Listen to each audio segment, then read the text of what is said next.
భారతీయ సనాతన ధర్మం తాలూకు విశిష్టతను యోగా ద్వారా విశ్వవ్యాపితం చేసిన ఘనత ఆయన సొంతం. యోగా సాధకులు ఎంతటి దృఢచిత్తాన్ని కలిగి ఉంటారు, ఒత్తిడి జయించి సంకల్ప సాధకులుగా ఎలా నిలబడతారన్న దానికి కూడా మన గౌరవ ప్రధాని శ్రీ మోదీజీ గారు నిలువెత్తు ఉదాహరణ. ప్రపంచ యోగా దినోత్సవం యావత్ భారతవానికి భారతీయులకి దక్కిన గౌరవం.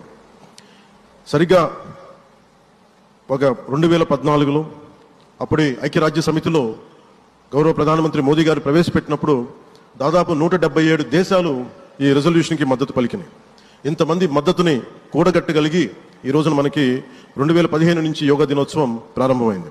ఈ రోజున గౌరవ ప్రధానమంత్రి మోదీజీ గారి పిలుపు మేరకు మనం మొదట విశాఖ 11వ యోగా దినోత్సవ సంబరాలకు వేదిక అయింది. శ్రీ మోదీజీ గారి సమక్షంలో గౌరవ ముఖ్యమంత్రి వర్యులు శ్రీ చంద్రబాబు నాయుడు గారి కృషితో ప్రపంచ రికార్డుకు వేదికగా నిలిచింది.